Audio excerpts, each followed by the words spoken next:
एक राजा था। उसके 5 बेटे थे। जब वे बड़े हो गए तब राजा ने उनसे कहा कि तुम्हें अपने अपने लिए एक एक पत्नी ढूंढकर लानी है, लेकिन वो पत्नी एक ही दिन में सूत काट कर कपड़ा बुने, फिर उससे एक कमीज सिलकर दिखाए, तभी मैं उसे बहू के रूप में स्वीकार करूंगा। इसके बाद राजा ने अपने बेटों को एक एक घोड़ा दिया। वे सभी अपनी अपनी पत्नी खोजने निकल पड़े। कुछ ही दूर गए थे कि उन्होंने आपस में कहा कि वे अपने छोटे भाई को साथ नहीं ले जाएंगे। 4 भाई अपने प्रोने भाट को अकेला छोड़कर चले गए। वो रास्ते में सोचने लगा कि वो आगे जाए या लौट जाए। उसका चेहरा उतर गया था। वो घोड़े से उतरकर घास पर बैठ गया और रोने लगा। रोते रोते अचानक चौंक गया। उसके सामने की घास हिली और कोई सफेद चीज उसकी ओर आने लगी। जब वो चीज राजकुमार के पास आई तो उसे एक नन्ही सी लड़की दिखाई दी। उसने कहा, मैं छोटी सी गुड़िया हूं, यहां घास पर ही रहती हूं, तुम यहां क्यों आओ? राजकुमार ने अपने बड़े भाइयों के बारे में बताया।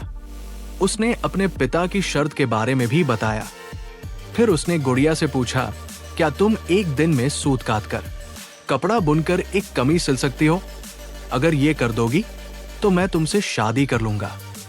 मैं अपने भाइयों के दुर्व्यवहारों के कारण आगे नहीं जाना चाहता। गुड़िया ने हाँ कर दी।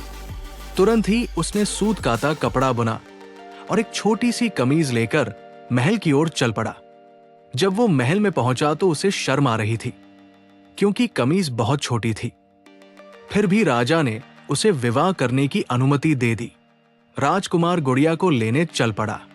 जब वो घास पर बैठी गुड़िया के पास पहुंचा तो उसने गुड़िया से घोड़े पर बैठने को कहा। गुड़िया ने कहा, मैं तो अपने 2 चूहों के पीछे चांदी की चम्मच बांधकर उसमें बैठकर जाऊंगी। राजकुमार ने उसका कहना मान लिया। राजकुमार घोड़े पर सवार हो गया। गुड़िया चूहों के पीछे बंधी चांदी की चम्मच पर सवार हो गई। राजकुमार सड़क के एक ओर चलने लगा, क्योंकि उसे डर था कि कहीं उसके घोड़े का पांव गुड़िया के ऊपर न पड़ जाए। गुड़िया सड़क के जिस ओर चल रही थी उस ओर एक नदी बह रही थी। अचानक गुड़िया नदी में गिर गई, लेकिन जब वो नदी के अंदर से ऊपर आई तो राजकुमार के समान बड़ी हो गई थी। राजकुमार बहुत प्रसन्न हुआ।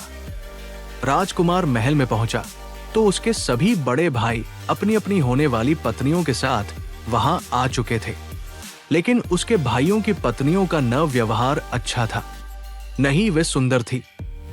जब उन्होंने अपने भाई की सुंदर पत्नी को देखा तो वे सभी जल भुन गए।